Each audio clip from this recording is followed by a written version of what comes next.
Hey everyone, welcome to the Slice of Construction podcast. I'm your host, Jared Taylor. Joining me today is the founder and CEO of Trade, Anna Berger. Anna, how are you today? I'm great. Thank you so much for having me. I'm excited. We both have blazers on. Look at this, I huh? know. I We're love ready to it. rock. You have it was black shirt? Yes, Yeah, black.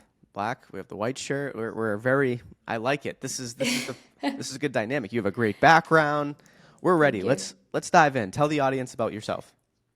So my name is Anna Berger. I'm the founder and CEO of Trade, which is a construction payroll platform designed for same-day pay. Perfect. And how did your background lead you to starting this? So let's use your background and then let's lead it into the starting of Trade. Yeah, I'm from a construction family here in New York, and so trade is very personal to me. This came from observing and seeing my dad's back office and wanting to address a lot of the issues and inefficiencies that I saw firsthand. So the initial thought behind trade really came from just my dad and wanting to help him run his business better. And from there, it really grew into what it is today. Ooh, I'm gonna ask you later, what was harder, having your dad switch to the software or getting companies to use it? I'm sure in the early days it was, everyone supports their child, but there's some things that maybe take a little bit longer to support on. Yeah, and no one really rips their payroll system out on a favor. So the sell for trade, it doesn't it's not just like, oh, my daughter built a platform, you should check it out. The next question is like, it's a payroll platform, those are our books. And in construction, the books are the holy grail. So it is a tougher sell to convince someone to hand off their payroll. So let's talk about why would someone, first off, why would they want to hand off their payroll? Yeah, first of all, I don't know if the bigger incumbents in the space are doing construction payroll its justice. There is so much nuance that goes into construction payroll, which is like correct timekeeping and attendance tracking, right? There's prevailing wage, there's certified payroll, there's these and that's what happens when you work on public projects. There's a certain level of reporting that needs to go into payroll, and companies like ADP and Paychex, they're not really privy to that information, and from my research, I'm not sure they're getting it right. So I think first and foremost, frustration with existing payroll platforms is what really opens up the possibility to consider trade. And then when you look at the surrounding offerings around the trade platform, which is time and attendance tracking, schedule management, people management, reporting, payroll, you realize, oh, wow, this is an all-in-one back office system that can replace my entire back office. Like with Trade, you got into Y Combinator, right? We did, yes. Talk me through that experience. So much to say. It's an incredible program, accelerator. We basically moved to San Francisco for 3 months, my co-founder and I, and moved into a 2-bedroom with a sliding door in between our rooms. So we were really on top of each other in the best of ways. And you really go head down on the product and on your customers, and it's all about constant customer discovery and building a platform that people are asking for. And, we had the capital and the advisory for 3 months to get Trade to a place where we were able to raise capital in a really exciting way. And let's talk about that process of talking to investors. Was it a mix of both angels, institutions? Did you also maybe not for necessarily this round, is there interest in the future of maybe getting some strategics involved as well, since you work with a lot of them? Yeah, we have quite a few strategic angels involved, people within the prop tech real estate scene, but we did really lean on kind of generic agnostic funds to kind of lead our round. And when you raised that funding, what was the main purpose? Like, where did you want to invest that on day one once the cash hit the bank? headcount, team. Like we are only as efficient as like the body's working, right? For so many months, it was Kara and myself, just Kara on tech, me on kind of business, product, sales, marketing, and this is too big of a platform for two people to crack. And so as soon as we got money in the door, our first priority was hiring a team to round us out. And what did that first hire look like that you brought? It's always different, right? So you go from that two person where you're in the same room for a while, right? You're kind of Yeah. thinking what the other one thinks before you even have to say it. I've Yep. been in that situation. What when you were first making that hire, what were you looking for the most? Was it they have to fit right away, or they need to come in and they need to be able to take on something that we don't do, and just immediately do it better and be able to move forward with it?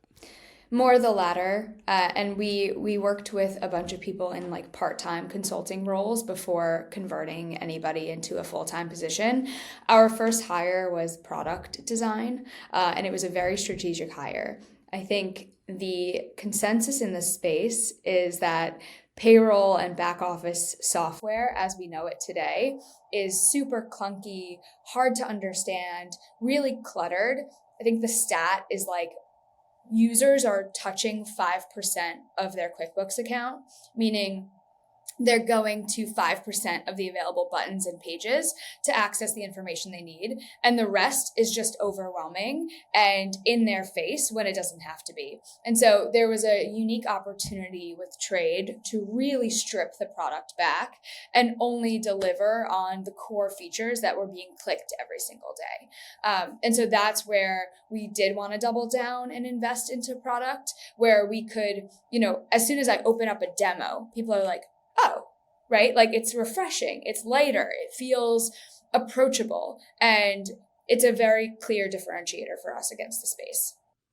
And you've chosen to focus on same day pay, right? As like a core. So can you explain the impact that same day pay has on both like employers and the employees? Yeah, well, I'll take a step back and like why are we are leading with same day pay because I think that's a huge part of our offering, and ultimately what I saw firsthand through my dad's friends, my quote unquote uncles who were losing workers left and right. 600,000 construction workers have left the industry to go pursue jobs in the gig economy. Companies like Uber, DoorDash. And the question is why? Because those platforms are offering faster payments. So someone can essentially work for a few hours and then access the money that they earned on that shift. And so as we're seeing trends of payroll being broken, right, with the owners, we're also seeing workers wanting and craving faster payments, right, to be able to pay a parking ticket, to buy groceries for their family, to take the subway home, right? For any which reason, same day pay is becoming more and more important as the cost of living goes up. And so ultimately, we wanted to marry these two truths, which is like payroll's broken and needs to be improved for construction, and workers want faster pay. Like that is really the core of trade, right? And so, not only is it a better back office system for the owners, but for the workers, it's this like retention strategy, right? They want to stay. They're excited to show up to work the next day. We're seeing they're working longer and harder because they know that they're making their dollars in real time. And so it's this really positive feedback loop that didn't exist before. And speaking of feedback, what's been some of the feedback from the people using the app? Overwhelmingly positive. I would say we're like crawling towards real product market fit in an exciting way. We're seeing that trade is open on someone's desktop like throughout the day.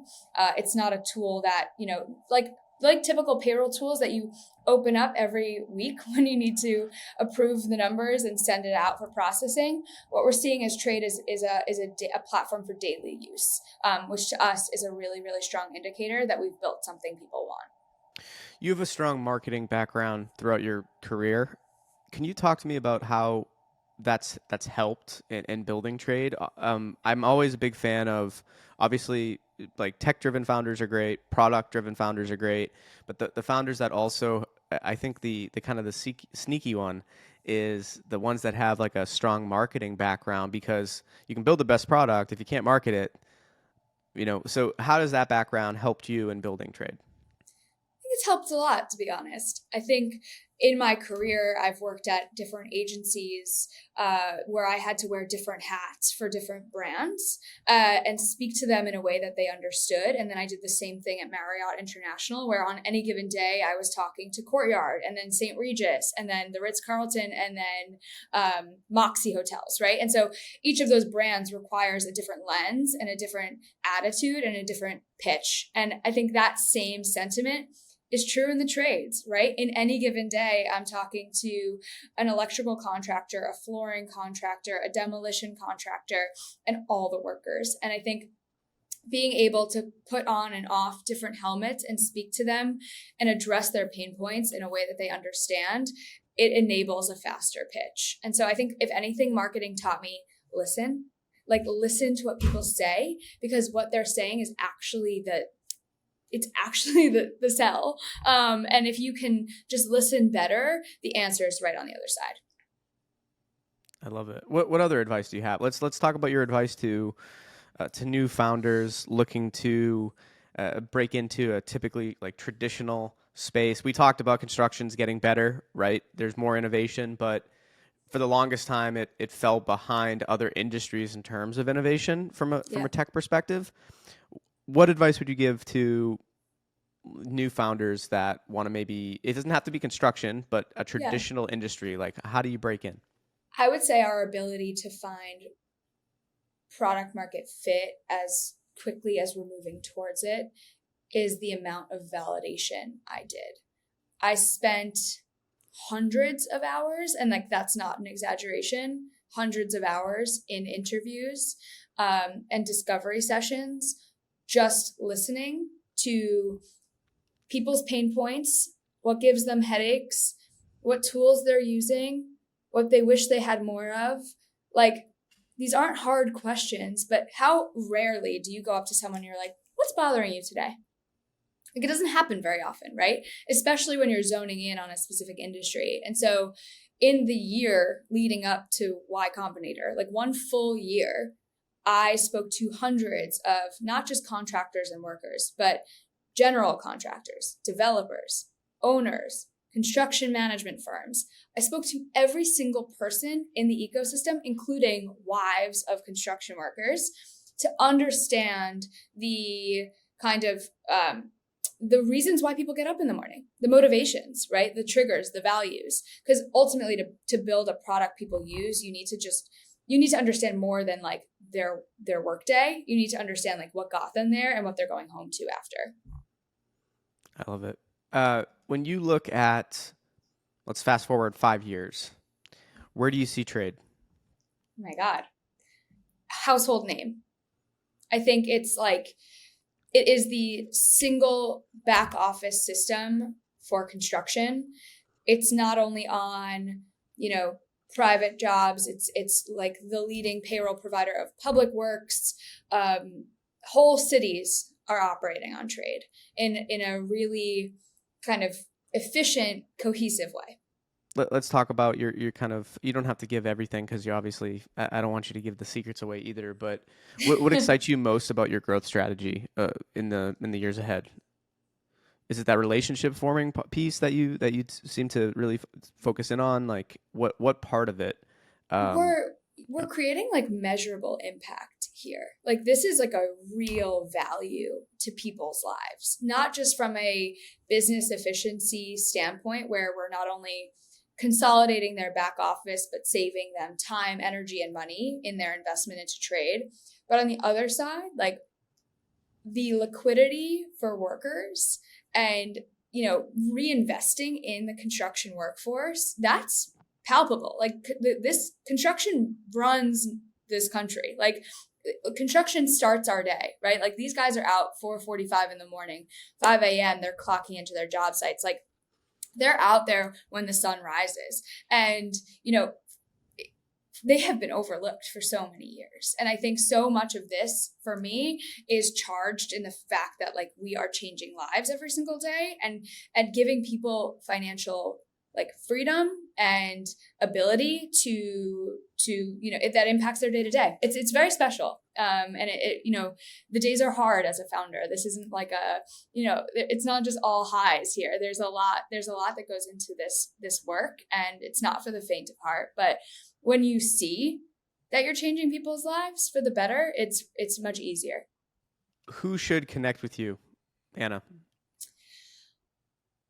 I love talking to anybody. I think that you can learn anything from anybody.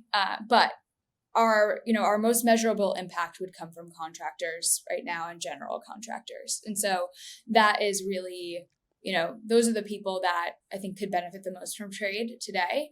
And yeah, I always love learning about different back office systems. And in years of research, I've never seen a back office configured the same as another. There's such disarray and disjointedness amongst the systems and tools that people use. It's pretty wild. I love it. Well, Anna, thank you so much for joining me here on the podcast today. Excited to have you on again in the near future, and wishing you and the team all the best of luck. Congrats. Thank you so much, Jared. I appreciate it.